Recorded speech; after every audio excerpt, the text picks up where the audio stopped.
Game is on. The stakes are high, but the action isn't just on the field. He's rearranging that rim. Get it inside! SportsGrid's in-game live. Your ultimate second screen experience. Just a little flyer, couple of 15.5-point live line. Every prop, every play, every day. Anything can happen. That's complete chaos. It's smarter to be on SportsGrid. Anyone that's been to a sporting event, the atmosphere before a game, I think Game Time Decisions has that same exact atmosphere. This is our arena. This is what we do. There is going to be an energy to Game Time Decisions that you will feel night in and night out. The excitement you get when you lock your bets in, when you're figuring out what you want to do, we can zone in on the biggest games each night. I want this to be the place that people come to before the games start so they feel as ready as possible to lock in their cards. We are going to hit every single one of those markets that you need to know about. We're going to go through every single thing, and I've got a great team behind me that's going to help me get the job done. There is not going to be a better place, I promise you, than Game Time Decisions to get that new information, react to it, and be able to then bet accordingly. We will have everything at our disposal, and we will use that to our advantage. I'm Kevin Walsh. Tune into Game Time Decisions from 6 to 8 p.m. Eastern on SportsGrid. The two guys that can do it all. Too much electricity this morning. This is a good time. We're having a lot of fun. I had to do a triple take. Ka-ching! Why? Because of parity. I didn't mean to offend. Yeah, it's not going to happen. Load management is a dirty word. Let him rip. You know what? Circumstances provide the results. What? How do you do this one? Oh, Donnie, you've got such a good show there. A network that is booming. The Early Line, only on SportsGrid.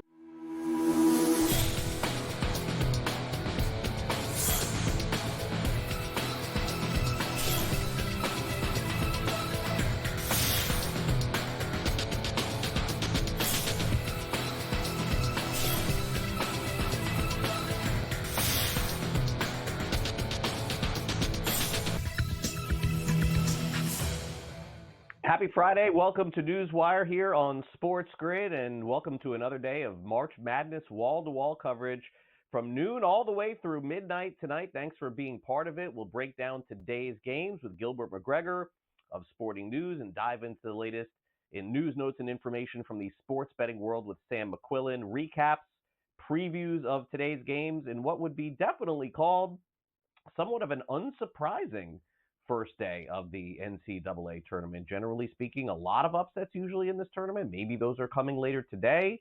Very chalky, I would say, in day one of the tournament. That's not to say that there weren't some surprises yesterday and some bracket busting as well, but it was early in the day, essentially. We'll start off with it. It was McNeese. They beat Clemson as the 12-5, which we've seen in the past. They went up big on the Tigers, ended up holding on. It was the first tournament win in their school's history. In fact, McNeese led by 18 points at the half. They were a 7.5-point underdog, so now they move on to the next round with a possibility of maybe even getting into the Sweet 16. And once that team lost, meaning that once Clemson lost, less than 6% of the brackets that were filled out over at ESPN were busted. How about that? Meanwhile, Purdue ended up beating High Point by a final of 75-63, so the 4 seed moves on. They'll take on McNeese coming up tomorrow afternoon. Purdue is 5.5-point favorites currently, and the Boilermakers did cover that 7.5-point spread. The other upset of the day happened in the first game of the day. Creighton beat Louisville, although a lot of folks thought Creighton had a good shot to win this game. Final score 89-75. Creighton did cover this small number, 2.5. They reached the round of 32, had a great regular season, and honestly, with this win, a great postseason as well. Meanwhile, the number 1 seed gets it done. Auburn takes down Alabama State, 83-63, but really hard to cover a 31-point spread, so they did not. So kudos to Alabama State to keeping it within 30. Number 1 Houston dominated SIU Edwardsville, 78-40. They did cover that 28.5-point spread. So now it's Auburn taking on Creighton, and Houston will end up taking on Gonzaga on Saturday because the Zags beat Georgia very handily in this one, 89-68. They cover 6.5 points.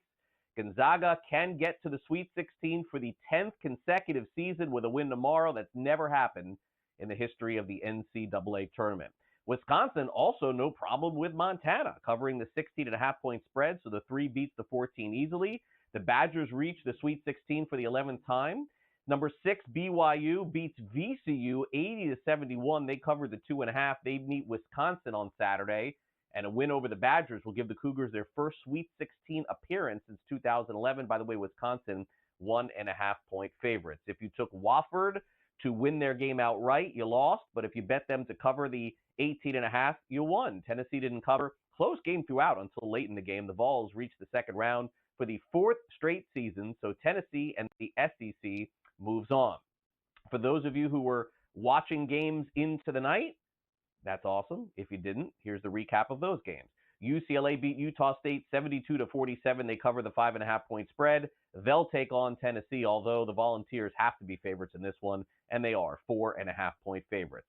Perhaps one of the more exciting games in day one of the NCAA tournament had to be between Arkansas and Kansas, a wire-to-wire game where really came down, honestly, to Arkansas getting the ball inbounds at the end of the game. They had a really hard time doing it in order to secure the win. They do 79-72, so they pick off the upset, plus 4.5. Coach Calipari ends up winning his 58th tournament victory and has a date coming up with another legendary coach on Saturday, and that will be Rick Pitino, as St. John's had a really hard time in the first few minutes of this game, but then dominated the rest. 83-53 against Omaha. Omaha just couldn't score a point. Maybe they got to stop banging on those trash cans. That didn't work there. Red Storm win a tournament game for the first time since 2000. St. John's, 6.5-point favorites against Arkansas. I know Luke's happy with that win. I don't know. Seems like a big number with the way Arkansas is playing. I don't know. Texas A&M takes care of Yale. Yale was hanging around, almost covered this number, but I don't believe they did here.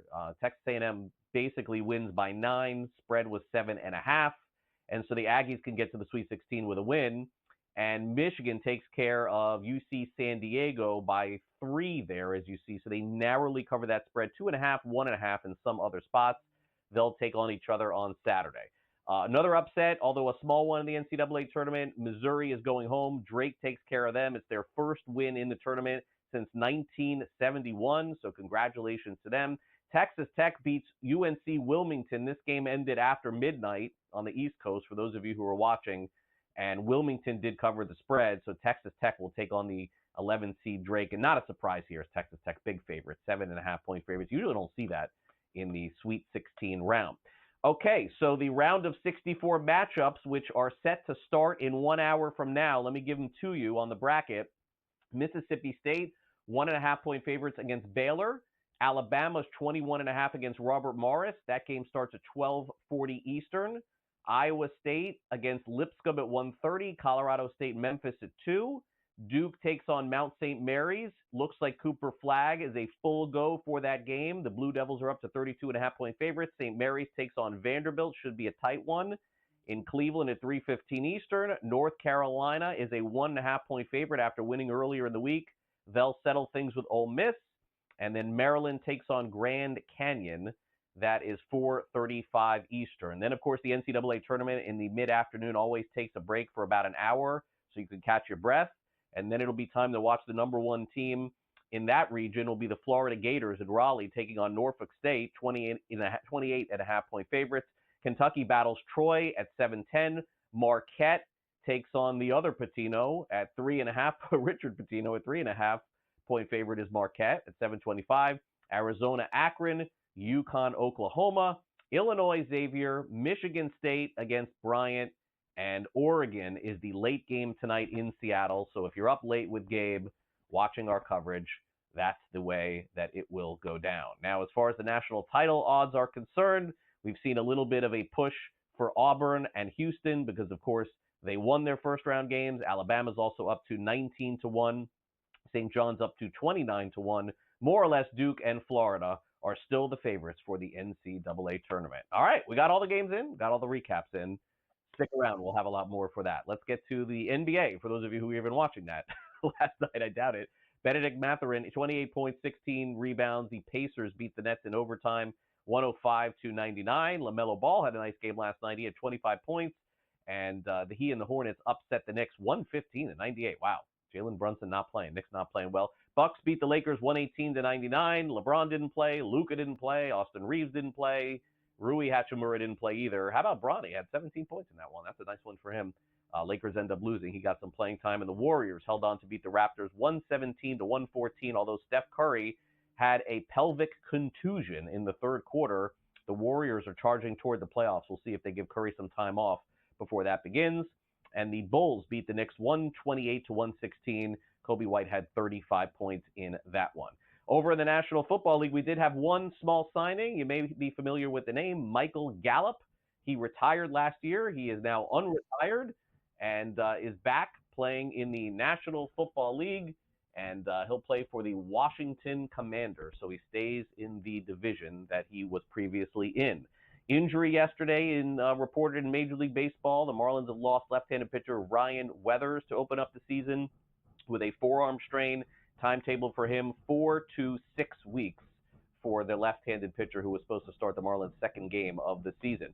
All right, first round of the Valspar Championship was suspended due to darkness, but the leaderboard is as follows. Shane Lowry leads 6 under par through 9. Victor Hovland 4 under par through 9 as well. They're going to have a lot of makeup to do, by the way, coming into the weekend, or we could end up seeing some action on the golf course on Monday as well. We'll have that covered for you all weekend long here on SportsGrid. All right, coming up next, Gilbert McGregor from Sporting News. Don't go away.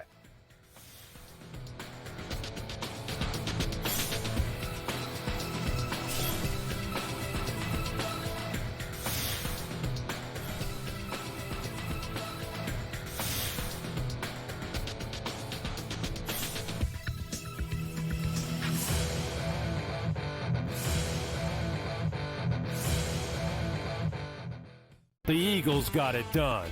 If you back them, you're celebrating. Football season may be over, but the action never stops. Are you ready for some baseball? At SportsGrid, we're always in the game. We bring you 24/7 betting insights, expert picks, and real-time analysis. Next big play is already in motion. Are you ready? It's smarter to be on SportsGrid. Anyone that's been to a sporting event, the atmosphere before a game, I think Game Time Decisions has that same exact atmosphere. This is our arena. This is what we do. There is going to be an energy to Game Time Decisions that you will feel night in and night out. The excitement you get when you lock your bets in, when you're figuring out what you want to do, we can zone in on the biggest games each night. I want this to be the place that people come to before the games start so they feel as ready as possible to lock in their cards. We are going to hit every single one of those markets that you need to know about. We're going to go through every single thing, and I've got a great team behind me that's going to help me get the job done. There is not going to be a better place, I promise you, than Game Time Decisions to get that new information, react to it, and be able to then bet accordingly. We will have everything at our disposal, and we will use that to our advantage. I'm Kevin Walsh. Tune into Game Time Decisions from 6 to 8 p.m. Eastern on SportsGrid. The two guys that can do it all. Too much electricity this morning. This is a good time. We're having a lot of fun. I had to do a triple take. Ka-ching! Why? Because of parity. I didn't mean to offend. Yeah, it's not going to happen. Load management is a dirty word. Let him rip. You know what? Circumstances provide the results. What? How do you do this one? Oh, Donnie, you've got such a good show there. A network that is booming. The Early Line, only on SportsGrid.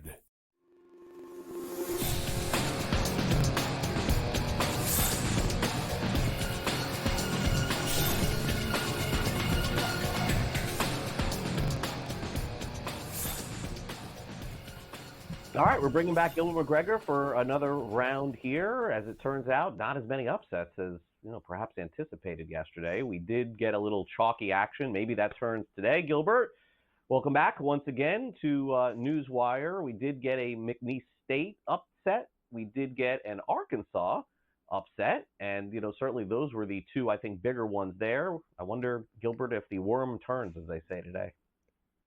Absolutely. It's interesting to see how it played out yesterday. Nice did what nobody expected them to do and took advantage of Clemson's slow start and actually really was well prepared for that Clemson game. And Arkansas, again, took advantage of that backcourt, and Kansas just couldn't get it done. Amazing to see Kansas losing in the first round for the first time in nearly 20 years. So excited for more action today because we saw a few firsts yesterday. All right, so let's go into some of the tighter matchups here. We'll start off with Mississippi State taking on Baylor. First game on the board in 1 hour from now. They'll tip it off. Certainly a good matchup between conferences here, and is expected to be somewhat of a low-scoring game, as you could see. Total 145.5. Not quite a pick'em. Mississippi State slightly favored in this matchup. Do you have any opinion on this one? I'm slightly leaning Baylor in this one, and it's basically just because of a few narratives. I think VJ Edgecombe is a blue-chip NBA draft prospect for Baylor. I think he's going to make a big difference. And then it's for an opportunity to play against Duke, and Baylor's guard, Jeremy Roach, played at Duke last year. So I think that they'll be motivated to get the job done, but it really does feel like it's going to be a close game that comes down to the wire. All right, now out west, it's a body clock game here, maybe for Memphis. They take on Colorado State. This game is at 2 o'clock Eastern time, one of the earlier games they'll play all season long. Should be a tight matchup here. We've already seen 112 beat a 5. Is this the second one here?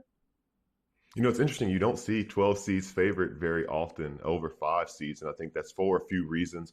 Memphis is a team who a lot of people think were seated too high at 5, and they've struggled with teams even in the American Athletic Tournament Conference. They really couldn't put teams away. Now, it'll be interesting to see with Colorado State because their conference has historically underperformed in the NCAA Tournament. So which one of those narratives is going to survive in this one? I'm leaning a little bit towards Memphis just because I haven't really seen too many Mountain West teams do well in the tournament. But it's really interesting to see them being a slight dog as a number 5 seed.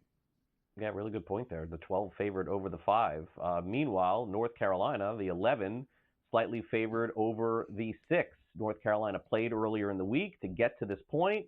I think it's fair to say Mississippi was the better team during the regular season. Total 155.5. Both teams can light it up. Who lights it up more today, Gilbert?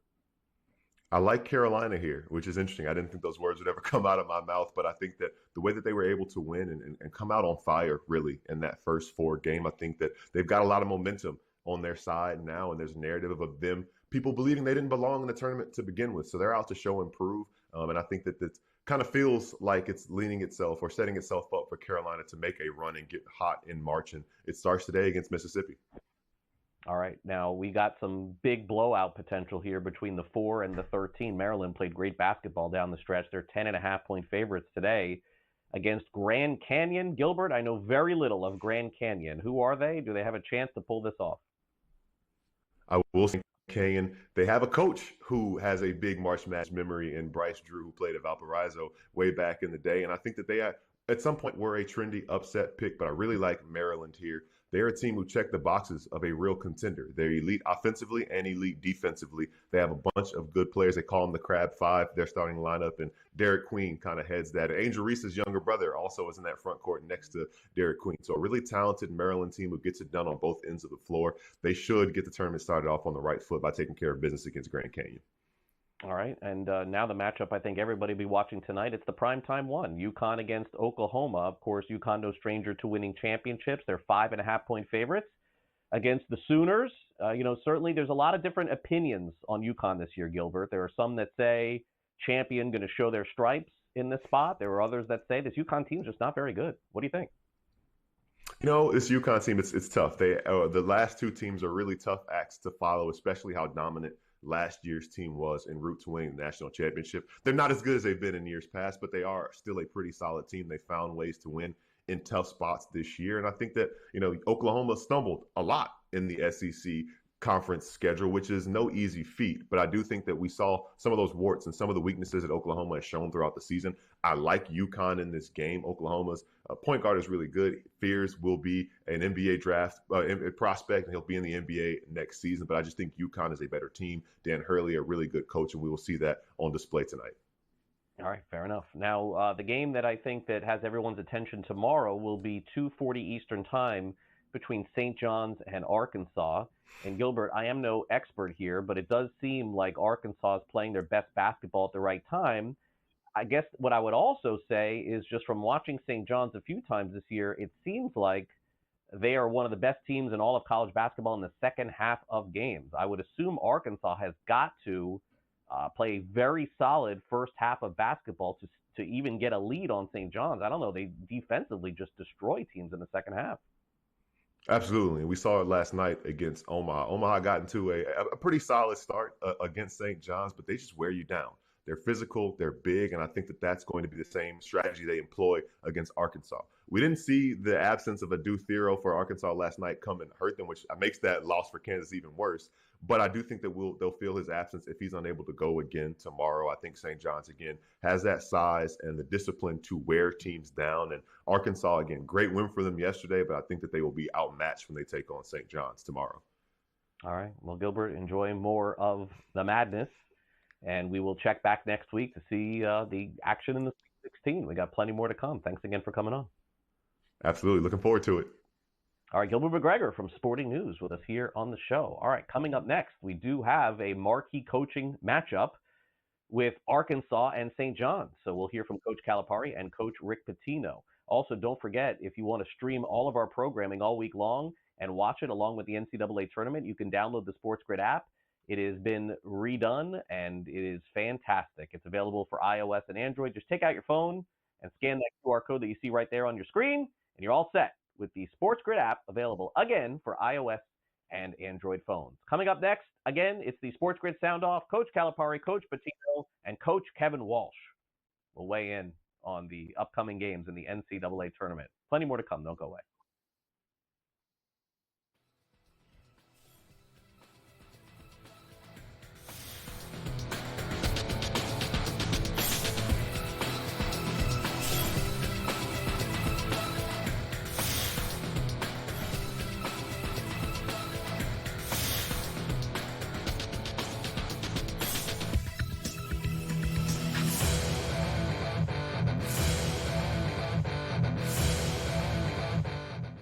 The Eagles got it done. If you back them, you're celebrating. Football season may be over, but the action never stops. Are you ready for some baseball? At SportsGrid, we're always in the game. We bring you 24/7 betting insights, expert picks, and real-time analysis. Next big play is already in motion. Are you ready? It's smarter to be on SportsGrid. Anyone that's been to a sporting event, the atmosphere before a game, I think Game Time Decisions has that same exact atmosphere. This is our arena. This is what we do. There is going to be an energy to Game Time Decisions that you will feel night in and night out. The excitement you get when you lock your bets in, when you're figuring out what you want to do, we can zone in on the biggest games each night. I want this to be the place that people come to before the games start so they feel as ready as possible to lock in their cards. We are going to hit every single one of those markets that you need to know about. We're going to go through every single thing, and I've got a great team behind me that's going to help me get the job done. There is not going to be a better place, I promise you, than Game Time Decisions to get that new information, react to it, and be able to then bet accordingly. We will have everything at our disposal, and we will use that to our advantage. I'm Kevin Walsh. Tune into Game Time Decisions from 6 to 8 p.m. Eastern on SportsGrid. The two guys that can do it all. Too much electricity this morning. This is a good time. We're having a lot of fun. I had to do a triple take. Ka-ching! Why? Because of parity. I didn't mean to offend. Yeah, it's not going to happen. Load management is a dirty word. Let him rip. You know what? Circumstances provide the results. What? How do you do this one? Oh, Donnie, you got such a good show there. A network that is booming. The Early Line, only on SportsGrid.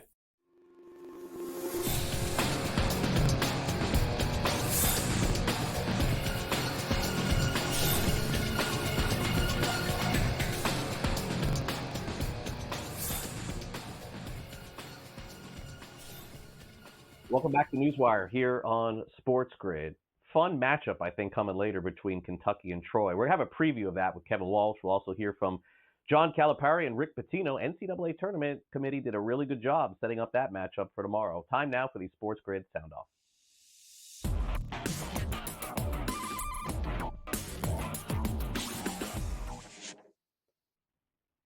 What can we expect from this iconic matchup?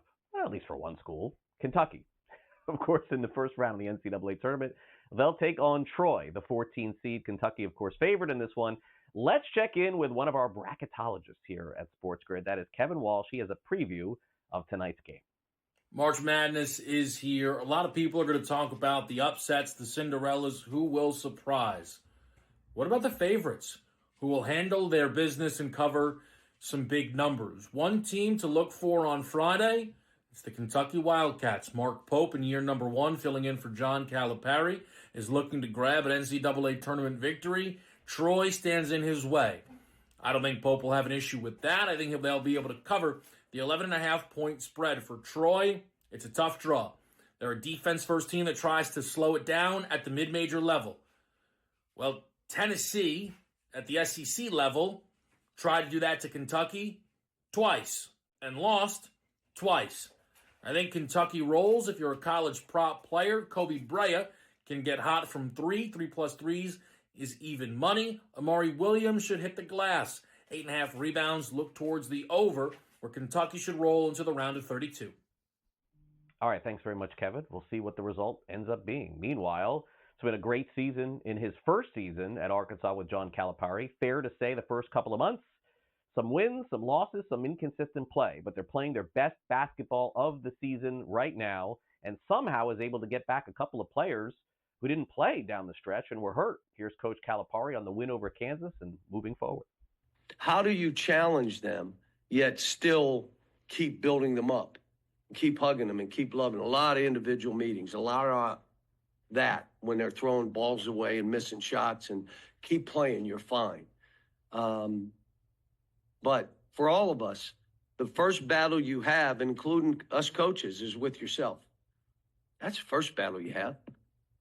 You can't worry about anybody else. You battle yourself and get yourself in the right frame of mind. And I didn't want the albatross around my neck of my history of coaching. Like, you're supposed to win every game. No, you're not. Your job is to be about those kids. And wherever the program is at that time, your job is to keep picking them up and make them better and make them feel good about themselves. So there are times I'm like on my office wall, be at peace. Where we are, be at peace. Don't worry about what I've done in the past. It doesn't have any bearing on right now.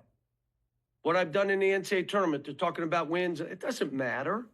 Final Fours, national tournament, none of it matters.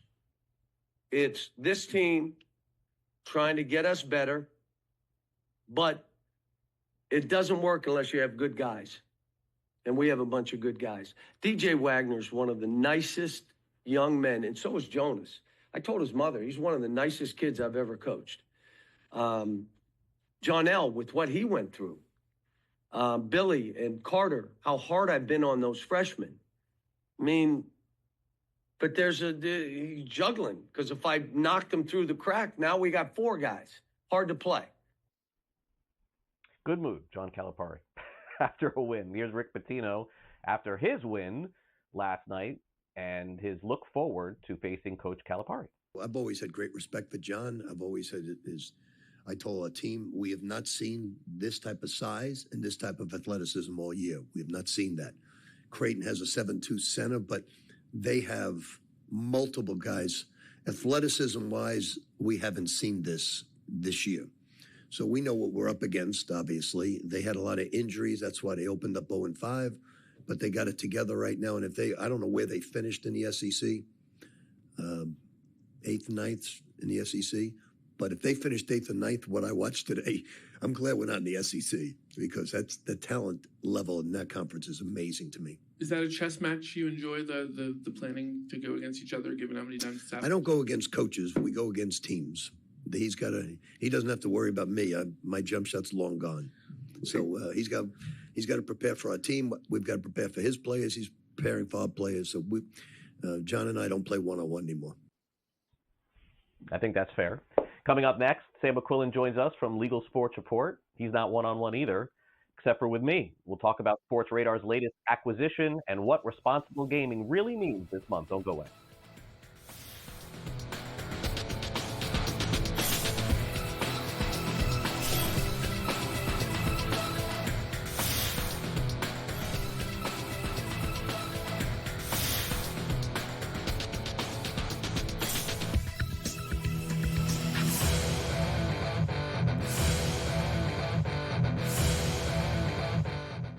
The Eagles got it done. If you back them, you're celebrating. Football season may be over, but the action never stops. Are you ready for some baseball? At SportsGrid, we're always in the game. We bring you 24/7 betting insights, expert picks, and real-time analysis. Next big play is already in motion. Are you ready? It's smarter to be on SportsGrid. Anyone that's been to a sporting event, the atmosphere before a game, I think Game Time Decisions has that same exact atmosphere. This is our arena. This is what we do. There is going to be an energy to Game Time Decisions that you will feel night in and night out. The excitement you get when you lock your bets in, when you're figuring out what you want to do, we can zone in on the biggest games each night. I want this to be the place that people come to before the games start so they feel as ready as possible to lock in their cards. We are going to hit every single one of those markets that you need to know about. We're going to go through every single thing, and I've got a great team behind me that's going to help me get the job done. There is not going to be a better place, I promise you, than Game Time Decisions to get that new information, react to it, and be able to then bet accordingly. We will have everything at our disposal, and we will use that to our advantage. I'm Kevin Walsh. Tune into Game Time Decisions from 6 to 8 p.m. Eastern on SportsGrid. The two guys that can do it all. Too much electricity this morning. This is a good time. We're having a lot of fun. I had to do a triple take. Ka-ching! Why? Because of parity. I didn't mean to offend. Yeah, it's not going to happen. Load management is a dirty word. Let him rip. You know what? Circumstances provide the results. What? How do you do this one? Oh, Donnie, you got such a good show there. A network that is booming. The Early Line, only on SportsGrid.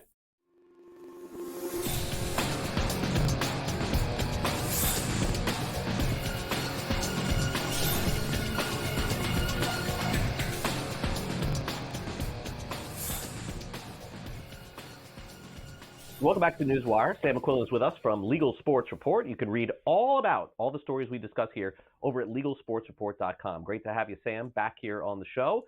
Let's get rolling here. Sports Radar, one of the most popular info providers, odds providers here in the United States and abroad, seems to be making even a bigger jump potentially by acquiring one of their competitors. What does it mean? Yeah, Craig, this is one of those behind-the-scenes deals. When you think about sports books, they work with companies like Sport Radar to basically keep track of all the official data, all the statistics that get fed from what actually happens during the game and the streaming. That all gets pushed through companies like Sports Radar to these bigger sports books. So they just announced that they're going to acquire IMG Arena from Endeavor, and IMG Arena is basically one of their competitors, which provided odds for a number of Grand Slam tennis tournaments, including Wimbledon, the US Open, the French Open, as well as Major League Soccer, EuroLeague basketball, and the PGA Tour. So that's quite a lot of very important sports that Sports Radar is adding to their portfolio. They're going to pay about $225 million in this deal. It's one of a number of divestitures Endeavor has been doing as they prepare to go private. So Sport Radar kind of jumping on that opportunity here, and it comes as they're really trying to expand again their data rights capabilities and live betting capabilities. We've seen sports books really embrace the progress of live betting and try to invest in it more and get out in front of it and try to basically be the best at it. Sports Radar wants to be that company that works with them and gives them the best resources. So about 70% of their business comes from sports like tennis, basketball, and soccer, which is pretty interesting when you think about how dominant football is. But that's also a lot of where we're seeing this innovation with live betting going. Live betting is very popular in tennis. So the fact that they're now expanding to basically 75% of the major tournaments is a very big deal here. And it's one of those things, we hear about the deal now, wouldn't be surprised if maybe 6 months from now, maybe during the summer, later this fall, we start to see at sportsbooks, their capabilities are different, their offerings are different, all based around the work they do with Sports Radar. So they've been expanding their space, their dominance in this space. Really, their only competitor left at this point is Genius Sports. And it's just another move to kind of accelerate their dominance in this, again, behind the scenes sports betting data rights universe that we're talking about. Yeah, definitely very familiar with them. Also familiar with this big month in sports betting, and it basically has been called Responsible gambling month. And Sam, these are some staggering numbers, $3 billion out there in sports bets in a very short period of time. They picked a really good month to do it, I think, with the NCAA tournament. So many games, so many different options. I mean, you can make the case that outside of football, March Madness is probably the best time to launch some of this. But what does the awareness mean moving forward? Yeah, it's definitely no coincidence that when you have a ton of really popular games on and a ton has been going on in front of the camera, in front of the scenes with trying to get people to bet on games and talk about betting, that sports books are also going to try to take it on themselves to really promote the awareness and responsibility around gaming. We've had a number of people across the industry, a number of groups, stakeholders, all doing their part in states like Connecticut, Arizona, and Illinois. They're actually holding a meeting this month to discuss how, as regulators, they can better share and pool resources together, because that's one of the beauties of state-by-state innovation is you all kind of work on your own. But another part of that is you can kind of be in your own silo. And so they're trying to break down those barriers and share, hey, here's what we're doing that's working best in this state. Here's what we found. New Jersey's a big leader on that front as well. They'll be part of that. But they want to raise awareness around the 2.5 million Americans every year that suffer from severe gambling addiction. And the sports books are trying to raise awareness around that as well. FanDuel TV just launched a new show with their responsible gaming ambassador, Craig Carton, which is focused on the recovery aspect of this and reducing the stigma around problem gambling. Another big barrier kind of in talking about this is being, it's okay to talk about this, it's okay. And Craig Carton certainly has his own story that he's going to share with listeners there. DraftKings is rolling out another responsible gaming campaign, this time renewing their commitment to states and the funding that they give states to kind of develop their own tools and resources. Again, when we talk about this stuff, it's very much of how we can address it, what we can do to get better, what we can do to figure it out, as opposed to kind of all having this magic answer. And then on top of that, all the sports books I think we talked about earlier this year have all formed this coalition called the Responsible Online Gambling Association, which is basically, again, all trying to pool their resources, share, lists. If someone gets excluded on one app, automatically exclude them from another, and figure out how best to provide their customers who are suffering with the resources to recover. And again, especially crucial right now when you have the NCAA tournament. There's a ton of great basketball and there's a ton of great betting to talk about. But again, we have to talk about the important aspects of it as well, the really serious stuff with responsible gaming. Yeah, and again, this time of the year, more people are betting than ever, so really good time to get it out. Meanwhile, this sweepstakes discussion, boy, this is like the story of the year thus far, Sam, with the amount of different sweepstakes talks we've had. New York usually sets trends for a lot of different things, taxes, sports betting, and a lot more. They're saying no to sweepstakes, aren't they? Yeah, they're certainly trying to. Again, this has been a really big story because it's been a big question of how do we handle this? How do we even approach it? These sweepstakes gambling companies want to say, hey, we're not a sports book, we're not a casino. We allow people the option to do that, but because we give them a free option, it's essentially a loophole which lets people bet and lets people kind of skirt around maybe some gambling laws and provisions because they're calling it a sweepstakes. So states are starting to say, okay, we think that's actually sports betting, and New York is definitely one of them. They have this new bill that's targeting this model, which could be gaining traction. Again, New York, like you said, is very big state, and what they do kind of sets the precedent for other states. It's backed by Senator Joseph Adabo, who is vowing to shut down these operators. He calls it unregulated gaming. They allow you to give these coins and credits, which you then can then redeem for real cash. But he thinks it's going to be able to gain real traction in the Senate. Again, it's very hard to get gambling changes passed. Once you kind of pass an original sports betting bill, it's been harder to lower the tax rate. But this is something I think the industry will be very supportive as well. The group that is kind of coalesced around the sweepstakes model is pushing back in their own right, saying the lawmakers rushed this bill forward. They're not listening to each side. They argue that this could scare off investment in the state and innovation. But those are arguments you hear a lot about these kind of alternative models that have popped up. And you're right, it's not just a New York thing. At least 7 states now have kind of introduced some sort of legislation that could combat this. But again, none has actually passed it forward. So if New York becomes the first state where they successfully do this, get rid of sweepstakes, it could set reverberations throughout the rest of the industry, which is very much interested in the sweepstakes model right now, as states are, maybe not being able to legalize sports betting, or we're running out of states to legalize sports betting. We've seen these alternative models pop up, and certainly more alternatives with the prediction markets, the fantasy sports aspect of it, everything that's kind of popped up. And this is another one of those instances where you're seeing the regulation kind of come after, and people just, trying to address things after they happen. We'll see if they can get it done in New York. It's certainly a very tough place to get bills passed. But again, because it has the support of the gambling industry as well as a major senator, it looks pretty good for its prospects.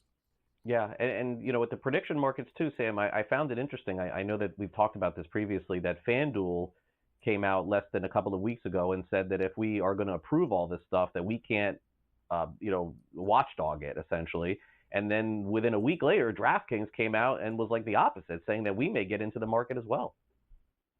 Yeah, well, DraftKings not saying it publicly, again, but doing it behind the scenes and everyone figuring out, okay, they're preparing to do this. So I think it's one of those cases where maybe those companies both want to say something and feel that way publicly, but if they're going to be allowed to do it, everyone says it's okay, I'm certain they'll be hedging their bets and wanting to do it too, because it's a much easier path for them. But again, yeah, the responsible gaming protections not there at all in any of these unregulated models, which again, lawmakers are hoping to regulate. So you can only hope that we'll get some regulation soon, because the door is really open on this stuff and everything's blowing in fast. Yeah, definitely is. Sam, great to have you back here on NewsWire. Have a great weekend. Enjoy some college hoops. We'll talk again next week. Thanks. You too, Craig. All right, coming up next, we break down today's games with Ice Young, a contributor to Yahoo Sports. College basketball's tip is less than 30 minutes away. We'll be back with more NewsWire next.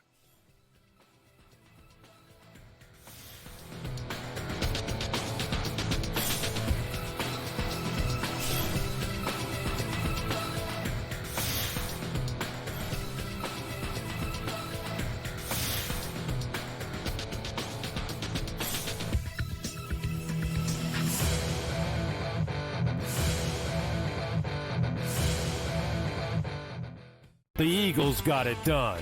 If you back them, you're celebrating. Football season may be over, but the action never stops. Are you ready for some baseball? At SportsGrid, we're always in the game. We bring you 24/7 betting insights, expert picks, and real-time analysis. Next big play is already in motion. Are you ready? It's smarter to be on SportsGrid. Anyone that's been to a sporting event, the atmosphere before a game, I think Game Time Decisions has that same exact atmosphere. This is our arena. This is what we do. There is going to be an energy to Game Time Decisions that you will feel night in and night out. The excitement you get when you lock your bets in, when you're figuring out what you want to do, we can zone in on the biggest games each night. I want this to be the place that people come to before the games start, so they feel as ready as possible to lock in their cards. We are going to hit every single one of those markets that you need to know about. We're going to go through every single thing, and I've got a great team behind me that's going to help me get the job done. There is not going to be a better place, I promise you, than Game Time Decisions to get that new information, react to it, and be able to then bet accordingly. We will have everything at our disposal, and we will use that to our advantage. I'm Kevin Walsh. Tune into Game Time Decisions from 6 to 8 p.m. Eastern on SportsGrid. The two guys that can do it all. Too much electricity this morning. This is a good time. We're having a lot of fun. I had to do a triple take. Ka-ching! Why? Because of parity. I didn't mean to offend. Yeah, it's not going to happen. Load management is a dirty word. Let him rip. You know what? Circumstances provide the results. What? How do you do this once? Oh, Donnie, you got such a good show there. A network that is booming. The Early Line, only on SportsGrid.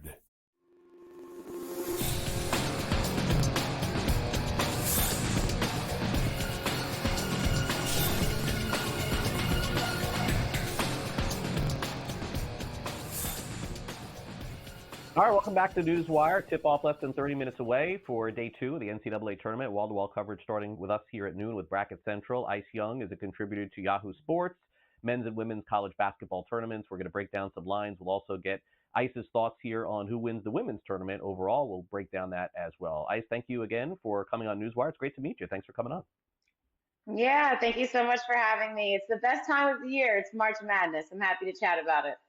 Yeah, definitely so. We got through one day pretty much unscathed, a couple of small upsets, but none of the bigger seeds go down. 1, 2, 3, 4, all live, which is rare in this day and age. I wonder if that happens again. So let's take a look at some of the games here. We'll start off with the game we'll be covering first for everyone here at SportsGrid. I'm sure you'll be watching too.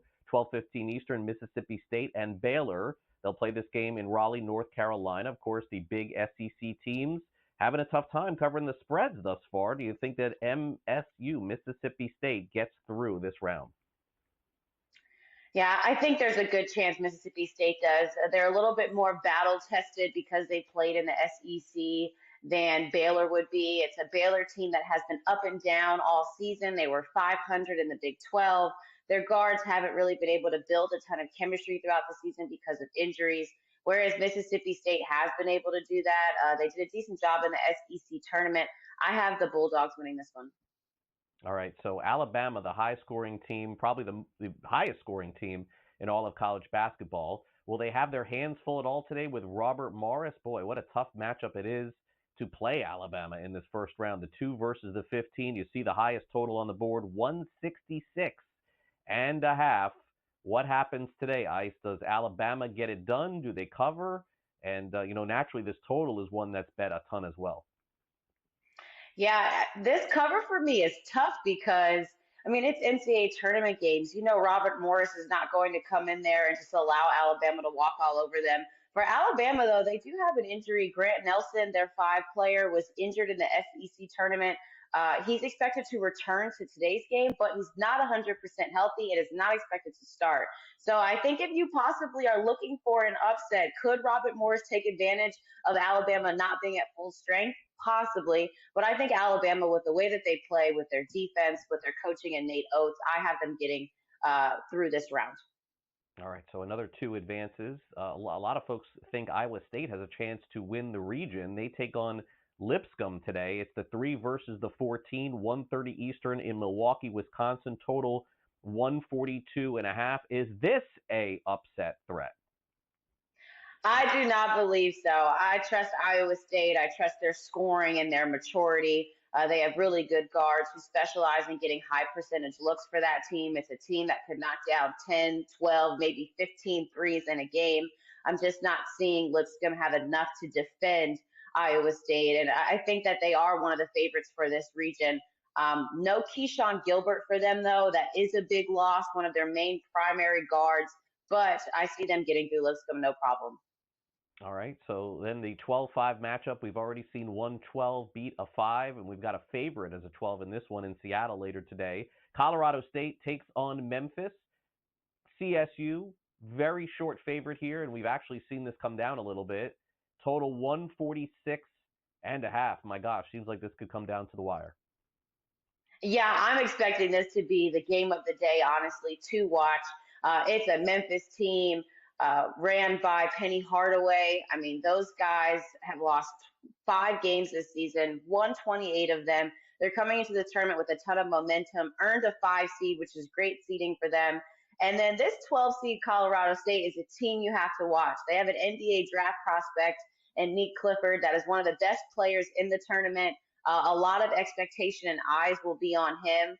I actually have Colorado State winning this game. I think that they can pull off the upset. I don't think it's going to look like a McNeese-Clemson game in which Clemson was down for 20 points the entire game. I do think it's going to be down to the wire. I do think it's going to be a high-scoring basketball game that features some really good guards, but I've got Colorado State pulling it off.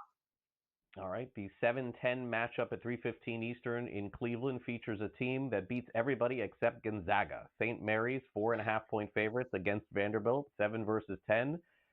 Obviously aware of this being, I would say, look, I don't want to call any team in the NCAA team a poor team from the conference, but that's what Vandy is from the SEC to sneak in the NCAA tournament. Does St. Mary's take care of business here? They've been tough to call, sometimes putting up 60, 70, sometimes 50. What do you think, guys?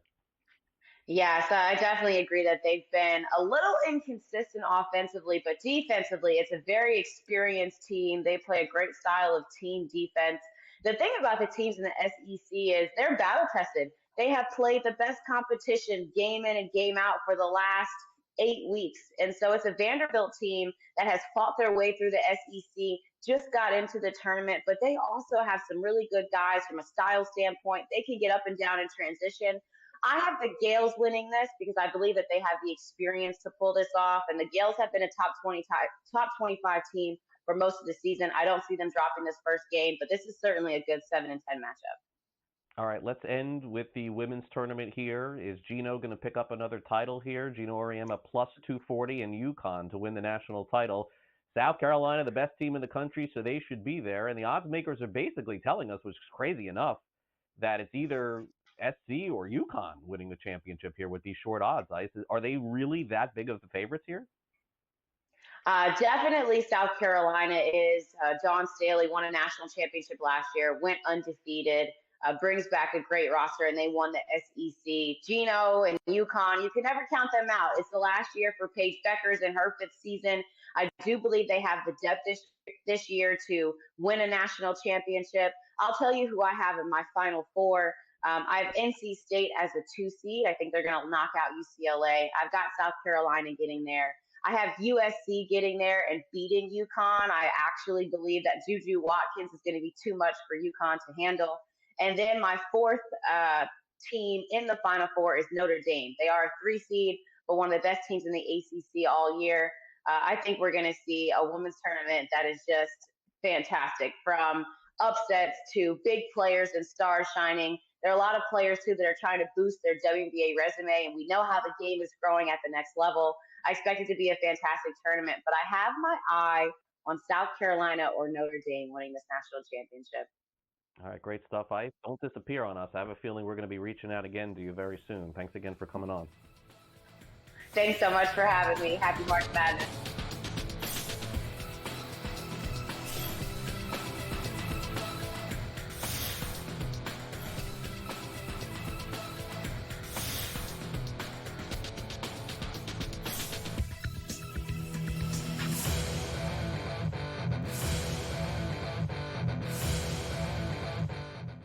The Eagles got it done. If you back them, you're celebrating. Football season may be over, but the action never stops. Are you ready for some baseball? At SportsGrid, we're always in the game. We bring you 24/7 betting insights, expert picks, and real-time analysis. Next big play is already in motion. Are you ready? It's smarter to be on SportsGrid. Anyone that's been to a sporting event, the atmosphere before a game, I think Game Time Decisions has that same exact atmosphere. This is our arena. This is what we do. There is going to be an energy to Game Time Decisions that you will feel night in and night out. The excitement you get when you lock your bets in, when you're figuring out what you want to do, we can zone in on the biggest games each night. I want this to be the place that people come to before the games start, so they feel as ready as possible to lock in their cards. We are going to hit every single one of those markets that you need to know about. We're going to go through every single thing, and I've got a great team behind me that's going to help me get the job done. There is not going to be a better place, I promise you, than Game Time Decisions to get that new information, react to it, and be able to then bet accordingly. We will have everything at our disposal, and we will use that to our advantage. I'm Kevin Walsh. Tune into Game Time Decisions from 6 to 8 p.m. Eastern on SportsGrid.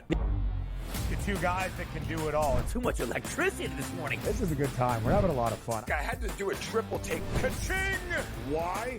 Because of parity. I didn't mean to offend. Yeah, it's not going to happen. Load management is a dirty word. Let him rip. You know what? Circumstances provide the results. What? How do you do this one? Oh, Donnie, you got such a good show there. A network that is booming. The Early Line, only on SportsGrid.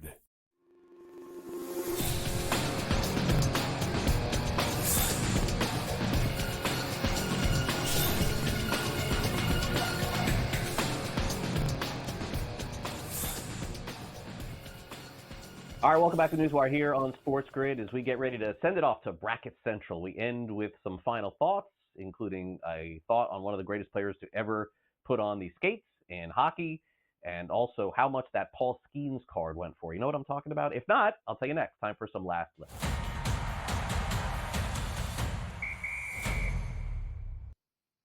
All right, Seattle Mariners, like a lot of other teams, have allowed themselves to sell patches on their jerseys. This started a couple of years ago in Major League Baseball. Wouldn't you know, they have a patch in Seattle that they'll be very familiar with because it's where the company Nintendo originated with. My gosh, this is a very big patch on a jersey, by the way. Seattle Mariners have expanded their relationship with Nintendo America. You may remember them back in the Ichiro days. It became very popular. You used to see it behind home plate at their field in Seattle. And the new, I don't know if you're familiar with this, but there's a new Nintendo Switch 2 coming out. And it'll feature Nintendo at home and Nintendo Switch 2 on the road. And these patches, as you can see, being debuted on the shoulders of Julio Rodriguez and some others. And a lot of people on social media, of course, have a problem with everything. That's why everybody on social media says everything is bad. But I will say these are bigger patches.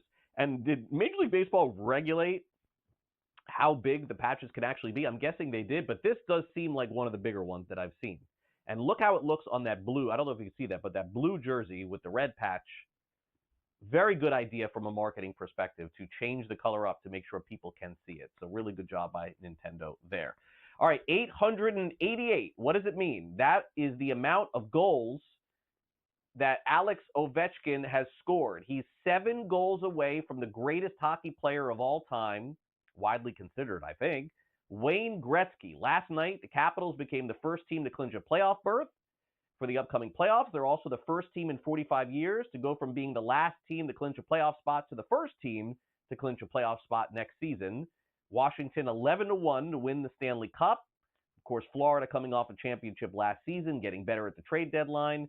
But Ovechkin now with 888 career goals. He is going to break Wayne Gretzky's goal record. I don't know if that will come this year, but it certainly will come by next year. I don't think there's any doubt about that. Ovechkin still going strong as Washington surges toward the playoffs.